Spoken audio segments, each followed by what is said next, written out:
Okay. I love the phrase educational interview. It takes the pressure off of the person that you're emailing and reaching out to. Welcome to the Game of Her Own podcast, a podcast about women who work in sports. I'm your host, Jahaan Blake. After 15 years of working for 3 major league teams, including the Boston Red Sox, Los Angeles Dodgers, and the Chicago Cubs, I discovered the one thing I loved the most was helping women in sports shatter glass ceilings and take their seat at the table. I loved it so much that I made a business out of it. I have the honor of coaching high-performing women in the sports and entertainment industry and supporting them as they go after exactly what they want in their career. So if you are feeling tired of waiting on the sidelines, done being overlooked for promotions, and you're ready to pull ahead of the pack and take your career to the next level, girl, I'm here for it. I also created the Game of Her Own podcast to support you as well. We are here to share the stories of incredible women who work in sports and entertainment. These leaders and trailblazers will inspire you with their success and the lessons they've learned along the way to the top.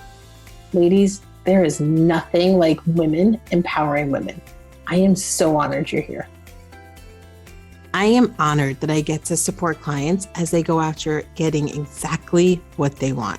I support women who are creating new positions, advocating for themselves, women who are building their leadership capabilities, going through a job transition.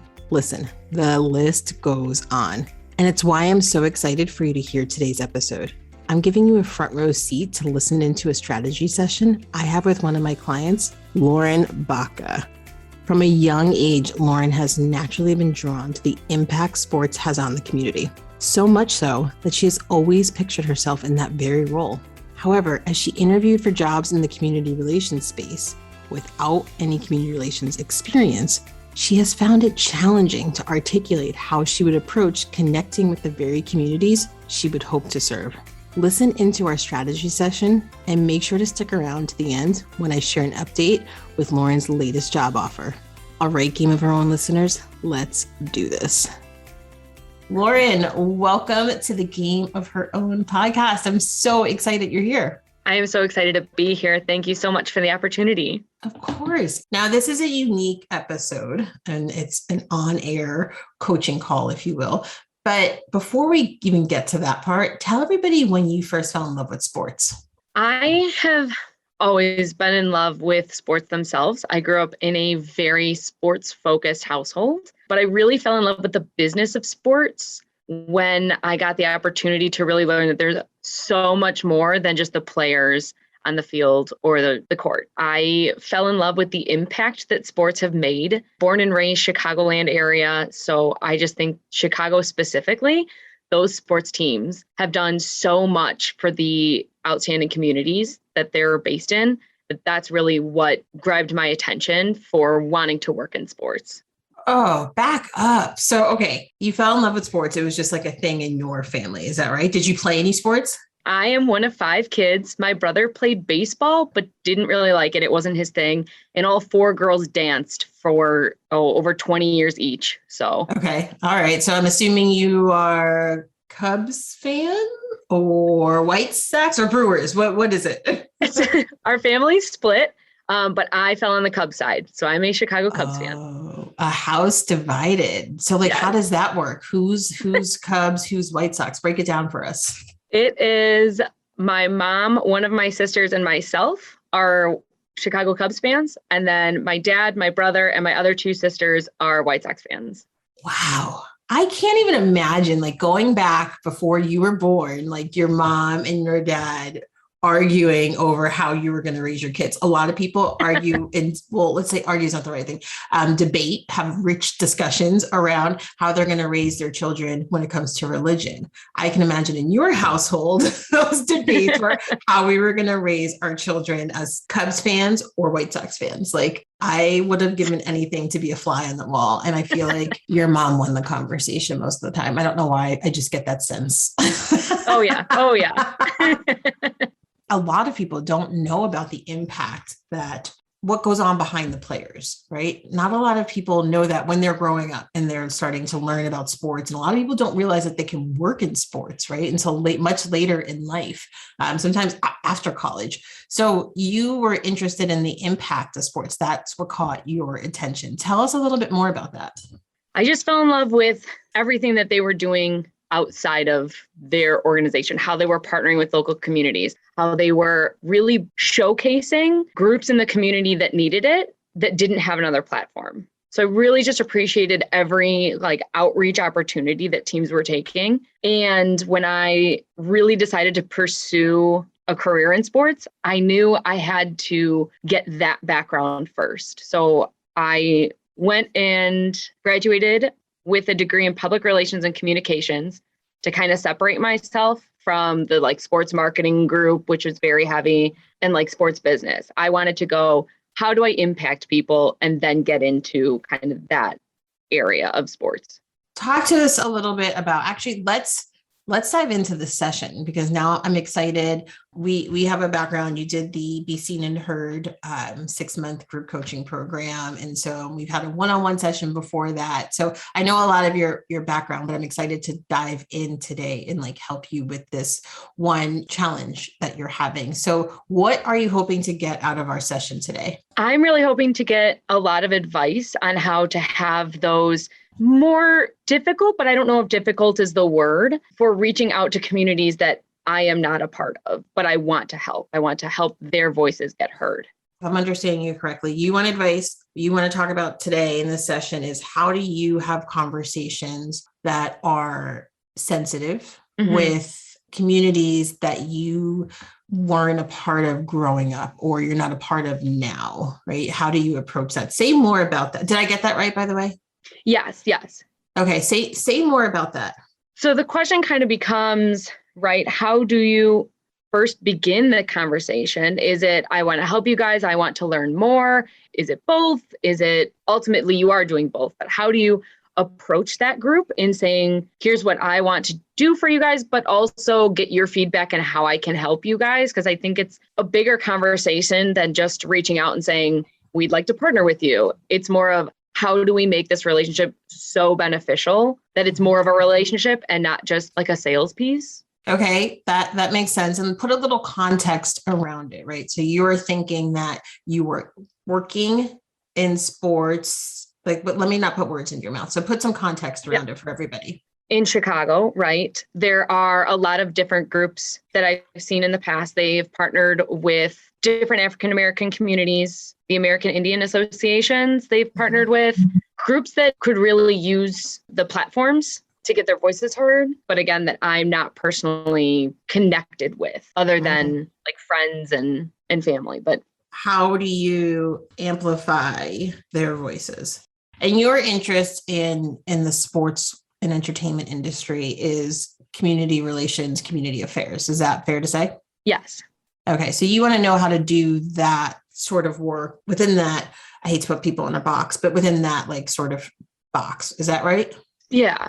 Talk to me a little bit about what's working and what's not working. What's working is when you can. It's a really good conversation. It's really good opportunity to learn on my end, what their needs and aspirations are, and how I can kind of put them into the plans of a team, or what we're looking to do. The hesitations and the not frustrations, the complications are showing them that you're an ally, while other people are kind of tearing them down, and just kind of, it's one of those, you're not going to make everybody happy. Let me ask you this. Talk to me about who does it well. Who talks to groups that are underserved, right? And who works for sports teams? Because your goal is to work in community relations for a sports team. Is that fair to share with everybody? Yes. Okay. You have some experience working for a sports team. You worked for the Mets, right? I know this background. And so my question to you is, who's doing it well out there? Who is speaking to underserved groups and showcasing how, or illustrating how they can amplify their voices. Maybe that's one goal, or maybe that's not their goal. Maybe their goal is we can show you how we can support you because we are viewing you as underserved, as you're identifying yourself as underserved. So we agree with you how, we want to support you. So who's doing that well? There are a few teams that immediately pop to my mind, but the number one team that I've seen is the Chicago Bulls, actually. I think they do a wonderful job of making sure they're creating a community within their community. Okay. And what things are they doing? How are they doing that? I think that becomes a big question. Mm-hmm. I don't truly understand. I don't know. I don't truly know from their business side how they are reaching out to these groups or how they're connecting with, or that kind of like back end planning side of things. All right. So you don't know the back end and what they're doing. Who else, right? So it's got to be more than just the Bulls. So who else is doing this well? Another one, I think they're all Chicago because that's where I really pick up my news the most being here. I think the Chicago White Sox do an excellent job. So you're just going to leave out your Cubs? Okay. Well, the Cubs also, I was getting there too. I said there were a lot. I am just kidding. Okay. So Cubs do it well as well. Okay, good. What about outside of Chicago? Outside of Chicago, I think the Mets have always done a really nice job. And I'm a little, I do have a background with them, so I do keep an eye on them. But one that I have no affiliation with that I think just does an amazing job is the Philadelphia Flyers. Okay. Is there anyone else that's like top of mind for you that you kind of admire from afar? It's really those. I mean, there's always like one-off groups that I hear or I see, right? You follow all these news outlets and you can pick them up, but it's really those that I see consistently really making a true positive impact in their communities that stick in my mind as not being the average, right? They always kind of go above and beyond. You consider them above average. Okay, got it. So talk to me a little bit about, let's just use these 1, 2, 3, 4, 5. So let's use these 5 teams who you view as best in class, who you view as doing it really well. I know it's hard, right? Because how are you supposed to know their operations and how they do things? Because you don't work for them, except for the Mets, and you don't work for the Mets anymore. So talk to me about your outreach to them. Have you talked to anybody to learn and get a behind the scenes glimpse as to what they're doing? I have not. I know a little bit of background from my time with working for the Mets. I was able to kind of do a educational interview with their community relations team. But I think at the time I wasn't sure the right questions to ask. Like I would have loved if I could go back in time now that I have more and more experience under my belt. I'd love to go back and ask better questions than the ones I did. Okay. I love the phrase educational interview. It takes the pressure off of the person that you're emailing and reaching out to, right? Because everybody gets bombarded. If you have a title in the sports and entertainment industry, if you have a great title, you're going to get bombarded with emails from people asking for all sorts of like coffee chats. Let's have coffee. Let's do this. Can I buy you a cup of coffee? Can I just pick your brain, right? You get all those sort of emails, which they're the right thing to do. I tell my clients all the time, regardless of level, to do that. But it's easier when you have something that just seems pressure-free, like an educational interview. Like, okay, I'm just really giving back. I'm teaching and this person doesn't want anything from me. You've talked to the Mets, but you would go back if you could do it all over again and ask different questions. So is it fair to say that of these 5 teams, you haven't talked to anybody recently, let's call it the last year or 2, about your desire to understand how to have this conversation? Is that right? That is a fair statement. Yes. Okay. Now, I would recommend that you go talk to all of these teams. And if you want to find, I would recommend that maybe you do one Chicago, right? That's fair. And then find some others. There's other teams that do it well, right? So let's talk about first of all, how does that sit with you? That sits really well. I think that is a great way to move forward. Now, is there any anxiety about reaching out? Yes. It then sparks a ton of questions about, what is the email subject? Is it an email? Is it a phone call? Do you try a handwritten letter just to stand out? Because, right, as an executive or manager, you're getting a million emails from a million people. How do you separate yourself so that they get your notice? And then how do you ensure that they say yes instead of kind of ghosting you, for lack of a better word? Here's the deal. Not everyone's going to respond to you, but you have no control over that. You can send a handwritten letter, but then, I love that idea. This is going back 11 years, but when I reached out to the Cubs, I sent emails and sent FedEx like overnight in like the big fancy envelope. It's not really fancy. I don't know why I said that, but you get my drift, like something that stood out that wasn't just a letter size. So I did that. But the goal here is to make it as easy as possible. You want them to reply and say like yes or no. Like that's the goal here. So a handwritten letter they'd read it. Okay, I see her email address. Okay, I need to remember to go email her. Right. And then they're going to put it somewhere. And then you guys can't, and neither can you, but you can't see my stack of papers here. That's where it's going to go. I have a coupon from Sportsmist. I hope I'm saying it right. Her brand, she's I don't know if you follow her. She's fantastic. You guys should all follow her. Her brand. And I have a little coupon and I keep putting it in my pile and then I keep forgetting. It's been there for, I think she sent this like 2 months ago. It's just been sitting there and I keep forgetting to go use it. When it comes to getting someone to say yes to an educational interview, as you called it, you want to make it as easy as possible. What I can do is I'll share with you some templates, and you may have these from the Be Seen and Heard group coaching program, but you want to get to the point right away, list out a few dates and times, make it a variety of those, and then hold those on all of them on your calendar so you don't lose them, right? But make it as simple as possible. Ask the question in the very first line. I know it seems like you're getting to the point too quick, but do it in the first line because otherwise they're going to lose interest. They don't want to get a blurb about you in the beginning because they don't know you yet. Let them ask you about yourself or put it at the end. Ask in the first sentence. I went to lunch with the owner of the Cubs and I hadn't seen him in, almost 3 years.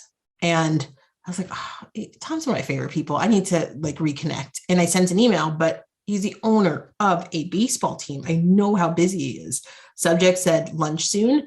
And the first line said, would love to, I don't even think I said would love to catch up. I think I said, and I'll give you the email so you can use this. But I said it in the first sentence. And then I gave him some times. And then I did the other stuff, right? And so at least I got the important stuff out of the way. And if you wanted to continue reading, great. If not, we're going to catch up over lunch, right? So I don't need to say all this stuff. So I'll send that to you as well so you have it. But just get to the point right away. And the last thing I will say before I pause and ask your reaction is don't get caught up in how they might respond. Don't make up a story in your head. Don't let that stop you from doing your outreach. Pick 10 teams. If you know some people who can introduce you, great. If you don't, send blind emails or cold emails, whatever you want to call them, and just ask people. And then I like to follow up. My rule of thumb is 3 times. I do it with people I've never met before. I do it with people I've met. I do it with clients. If I ask you something 3 times and you haven't responded, this is not the time. You have all 3 of those emails, my work is done. I have to close that chapter, whether it's a sales lead or I'm asking you to do something for your own, as a client to help you. If you don't respond after 3 times, I move on. So 3 strikes, you're out, pun intended. So how does that all sit with you? Good. In terms of your follow-ups, what's your timeline on following up? What's the frequency? How soon or long do you wait to follow up? Great question. I like to say it depends, but then I also, to move things quickly in my line of business, I like to have some sort of process and structure. So I will email somebody and I give it a week because we're all busy. We're all super busy. I give it 5 business days, I should say. And then I follow up again. And then after that, 5 more business days. So I like to kind of give that. If there's something that's sensitive, then I follow up sooner. But for your sake, I would say once a week is okay. What I also caution you to do is careful. So if you're, emailing a basketball team, the season starts, we're recording this on October 14th, season starts in 5 days, right? If you're emailing a organization, Octagon does some, I believe it's Octagon. They do some really great work in the community, right? So just be mindful of maybe some big events they have going on. If they have a lot of NBA clients, then you're not going to want to email them right at the start of the season. I am notorious for doing that. I don't know why. I did it. I emailed somebody to be on my podcast from the Patriots, and it was someone made an introduction, and then the timing was just horrible. It was preseason. I don't know what I was thinking. And now it's been I keep getting buried and buried and buried, where I feel like if I emailed her right now, it would be a little bit different. And I'd be at the top of her inbox and she could understand her schedule and it wouldn't get buried. Is that helpful? Yes. I would also recommend having a spreadsheet. I like to use Trello. There's a free version of Trello and project management system, so you can set up due dates and reminders. So I don't think you need a CRM system, because that would be ridiculous, right? To spend that sort of money. But Trello has a free thing. You could set up a board and just put notes in there every time you talk to somebody. Oh, nice. Yeah, it's really easy. And I forget how many boards you get for free, but for this, you only need one. So it's really good. And something you could take when you start working somewhere, in a community affairs, and you have all these different projects going on. It's a great project management tool system that you'll now be familiar with how to use. But that's not why we're meeting. We're not talking about Trello. So, Trello does not pay me to put out ads for them. But I will link to that in the show notes for all of you who are wondering. Hey, Jahaan here. I hope you're enjoying the interview. I'm sure you are thinking about your own career right now and how you can pull out in front of the pack to take your career to the next level. For 18 years, supporting women in sports has been my favorite part of my career, and I would love to support you. Whether it's joining my free Game of Her Own community or one of my one-on-one coaching programs, I am here for you. Send me a message at jblake@jahaanblake.com or DM me on Instagram @jahaanblake, and let's schedule a time to have a free session. I cannot wait to hear from you. All right, let's get back to why you're here. So now you're going to email people. You're going to not let your mindset get in the way. Easier said than done. Sure is. Yes. It is some mental work. It's mental fitness. You have to acknowledge your feelings, but push through them. How does that sit with you? I think you really nailed it with it's easier said than done. I think right now I feel very confident. And then I'm going to get all your notes and look at them and make a couple drafts and then panic before I hit send on anything. So yes, that is fine. I have had clients who have sent emails and then run away from their computer for the day. That's me. Yes. So you're not alone. And I'm sure a lot of people are listening right now, shaking their head, yes, I totally can relate. There's something gosh, you just feel so vulnerable and exposed, and you're waiting for them to respond, and did I say the wrong thing? Did I do?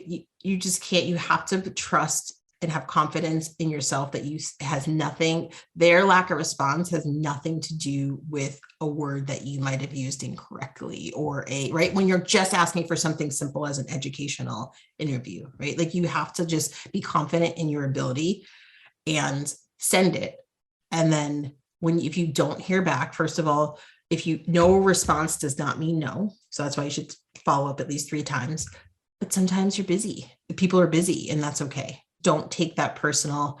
I've had people who have taken forever to respond to me. Clients who have paid me money. It took them somebody took 3 months before they said, oh yeah, I want to do this. I'm ready. Okay. I've had podcast guests do the same thing. They respond back to my email and I'm oh my God, I emailed you 3 times a month, 3 months ago. Just hearing back from you. I was I forgot about you.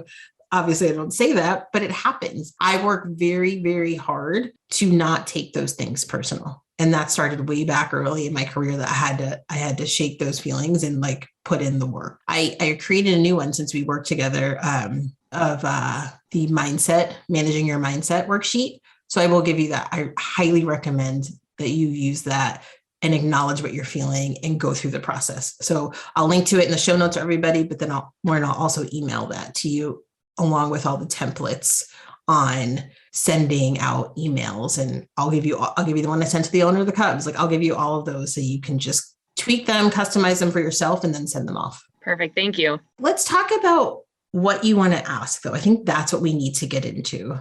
What questions do you want to ask? It's going to get you the answer of having that conversation on how to help underserved groups and representing a team who is also wants to help underserved groups. So what questions would you ask?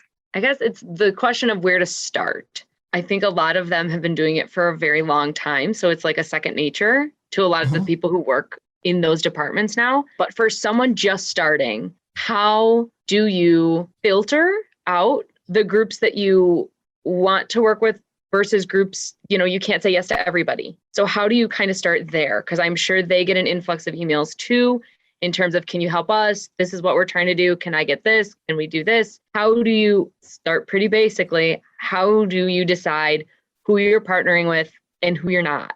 Okay, good. So that's a good one. You'll get a recording of this. So you'll have all these questions that we're coming up with. Okay, that's a good one. What else would you ask? When you're not in the community personally, how do you get your foot in the door? How do you show them that you're trying to learn to help them the best you can? Yeah, I think that is a great question to lead off with. Let's rewind to when we first started the session. You wanted advice on how to have the conversation to help and how to have it in a way that, it's a sensitive topic depending on who you're talking to. And you want to make sure you have that conversation in the right way. And hey, listen, sometimes you're going to get the conversation, you're going to get it wrong. I bet you when you interview some people, you're going to hear like, well, I learned the hard way. I said this. And make sure you write this down so like to avoid those they're going to help you by giving you a lesson learned on how to avoid future pitfalls for yourself, right? But you are going to get it wrong sometimes. So I think you need to just accept that. That'll maybe probably just give you a little bit more comfort that, hey, I'm going to mess up. And when I do, I'm going to listen and figure out why. And that should just apply to your career period, right? Like whatever you're doing. But I think that is the question you want to lead off with, because that's what you want to get. That's what you want to know. So I think that's important. So I would lead off with that. What other questions would you want to ask?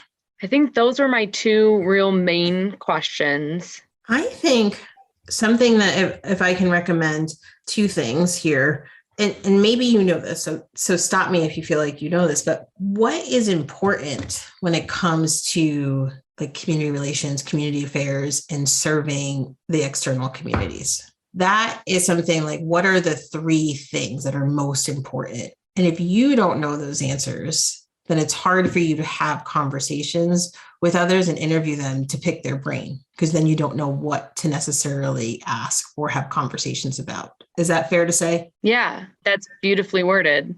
Yeah. So like, what are those four, let's just call them like core principles when it comes to community affairs? That could be a great research project for you, if you will. This is where I love when you go outside of the sports and entertainment industry as well, right? And so maybe that can be on your list, is talking to someone outside of sports. Because what happens inside of an industry, you tend to just, everyone benchmarks and then copies the best and puts their stamp on it. But it's what happens, right? Like it's just how things go. So like go outside of the industry to see what others are doing as well will give you a different perspective. Read whatever you can, right? It might be the Sports Business Journal. It might be, I said that to someone the other day and they're like, what? I was like, they're like, we don't read that anymore. Oh, okay. I still do. But right. It could be, right. Like, I don't know if it was like a generation thing or what, but Sports Business Journal or any sort of publication that talks about that. So reading the Harvard Business Review, there's always great articles in there. So you just go in and search. I think you get like a certain number free. I don't know. I subscribed to it because I got all excited and like, cause it's just so much good stuff in there.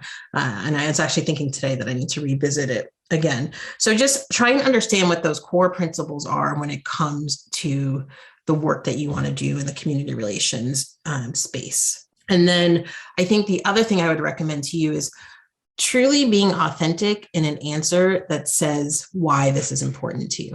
Like, why is this work truly important to you? And finding words that it's easy to communicate when you're talking to someone in an interview process, or it could be an official interview for a job, or it could be an educational interview. No matter what, when you get on these calls, 9 times out of 10, someone says, oh, why do you like this work? You do all the questions and then they might want to say like, oh, so like you're trying to get into community relations. Tell me why. And so just because they're curious or they want to switch and like have you do some of the talking because they feel like they like monopolize the conversation. So making sure you truly understand your why. And I think that the research that you do will give you some words to put around it that communicates it well to others. Does that make sense? Yes. And that shows your understanding of the industry as well. So how does all that sit with you? I think it sounds great. I think the passion for me is there, but I'm with you. I don't always know how to relay that passion into like a well-stated sentence or phrase to tell others like what it means to me. Yeah. And it's sometimes hard because your perspective is about your experiences, right? And what you've seen out there, but no one knows that, especially people who haven't met you before. And you get a one-shot time to talk to them about it. God, that's why interviewing is so hard. It's so hard if you are able to shape what you want to say. And then every time, if you can get feedback in an interview, great.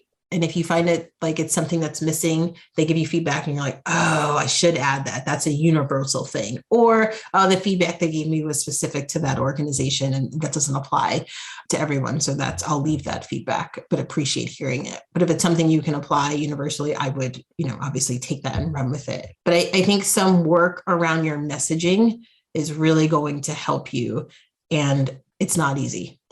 Like I work with a lot of my clients on like the back and forth of like shaping their message. Here's what I would say. Okay. And then I'll poke holes in it. Or I would act like, we'll do a fake interview and they're like, oh, I didn't think of that. Oh, I didn't see that side of it. Right. And so it's a lot of back and forth, but you can practice on Zoom, practice on your friends, practice on a trusted advisor in the space. If you could find one, if you could find a mentor, you can try and see if you can practice on them as well. What other questions do you come to mind before we wrap up when it comes to this whole topic, right? Do you feel like you have a strategy, right? The goal of these sessions is for you to have a strategy to move forward. Do you feel like you have a strategy on how to have this conversation about how to help? Yes, I feel like I am leaving this conversation to write a whole nother thesis, but to better everything moving forward. Okay, good. Is there anything else you'd want to ask me before we wrap up? I think all of my questions were answered and more. So tell us what I forgot that we're recording for a podcast for a minute. I told you that would happen. Tell us like 2 of your key takeaways going out of this conversation. Really diving into those 4 pillars of community relations. Why do I want to do it? What is most important? Figuring out the right wording for showing that passion within an interview or conversation. And then the second takeaway is just kind of do it. Write the email drafts, send it, do the educational interviews, and try not to let the anxiety take hold.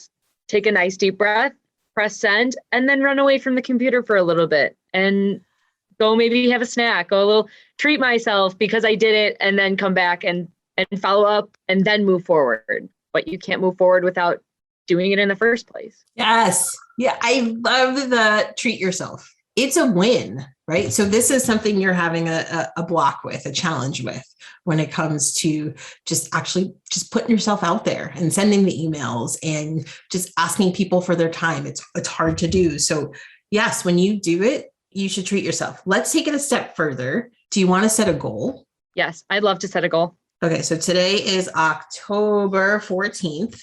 What would be your goal? So you wanna, there's a few things I feel like in terms of like a action items that you need to do, right?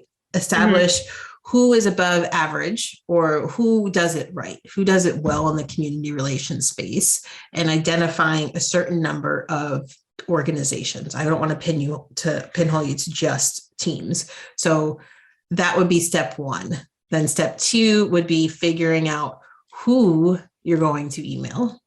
And then step 3 is writing, drafting, and sending the email. So with that in mind, how many organizations do you want to target? And when do you think, with all that in mind, you would send these emails out?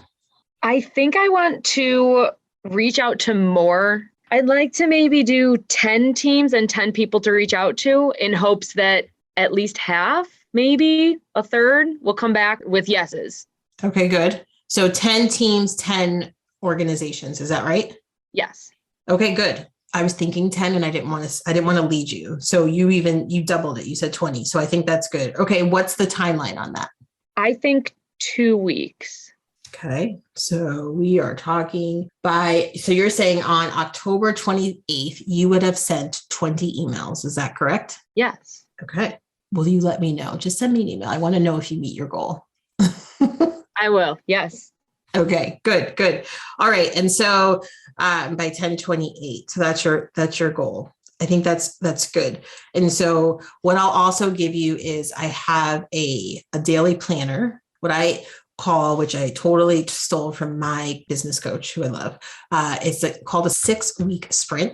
And so yours is going to be a 2-week sprint. So you only need to fill out 2 things, but it's everything you need to do to get it done. So it's just having a brain dump, getting it all out. And so that way you can just project manage it and help yourself just be like, oh, I got to do there's so much work behind the action, right? Like it's so great to come up with a plan, but then it's like, oh, that takes a while. Oh, I got to dedicate an hour to researching this. I'm going to read some, Harvard Business Reviews. That's going to take some time. So it's being able to plot all that stuff out. And so maybe your plan is the 2-week sprint to get you there, but then it's even beyond that of other stuff that you're going to do as well in terms of research and reading stuff and getting your principles in order. Because I think that you send out the emails, but it's okay if you're still trying to figure out what those core principles are. I think these educational interviews will give you answers. I think research online is going to give you answers as well. Sound good? Yes. Okay, good. Once you finish that goal, I recommend coming up with something to treat yourself. Whatever it is, it doesn't have to be anything crazy like a Chanel purse, because that would be ridiculous, but like something, right? Like whatever it is. Right. And then also, I think a key thing for you when you're going through all this is just listening to the words that people use to describe. And then when you're reading it, listening to or picking up on those words. So what the vernacular is, right? How do people communicate when they're talking to underserved groups? Why is this important to me? If you all can hear my dogs barking, I'm sorry, COVID. That's all I'm going to say. How is everyone talking to each other? What's the vernacular that they're using? And write those keywords down and latch onto the ones that help you articulate the work that you want to do when you get your job working in community affairs or community relations somewhere. Sound good? Sounds great. All right. Are you ready for some rapid fire questions? I am ready. 12 questions. First thing that comes to your mind. Don't overthink it. All right. What is your favorite sports moment? The Chicago Cubs World Series win. All right. Just in general. That was a good one. What is something people always get wrong about you? First thing that comes to mind. People always think that I get what I want because I'm a very determined individual. And that's, I want to say, not always true. There are things that I, don't always get, but it doesn't mean that. I just look at it as everything happens for a reason. Yes. I like that. I like that outlook. What is one food you wouldn't want to give up? Greek food. Are you a morning or a night person? I'm a morning person. Favorite holiday? Christmas. What job would you absolutely be horrible at doing? Oh, God. Anything math related. I can't do any math. I am the same. What product would you seriously stockpile if you found out they weren't going to sell it anymore? Honestly, I don't think I'm attached to anything that much. I don't have that. That is great. Do not change. Do not change. What is your favorite app? Ooh, I love Instagram. Yeah, I'm trying to break up with Instagram in terms of how much time I spend on it. Yes. It's bad. Okay. Well, I think your answer to the next question might be the same, but Twitter, LinkedIn, Facebook, or Instagram? Instagram. You're Still right. Instagram. Same. Yeah. All right. Who's your biggest inspiration in life? Michelle Obama. As a child, what did you wish to become when you grew up? I always wanted to be a dancer. Oh, all right. Okay. Like a professional dancer, but. Yeah. I mean, you can still do it if you want. Okay, finish this sentence. Last question. The future of women working in sports is?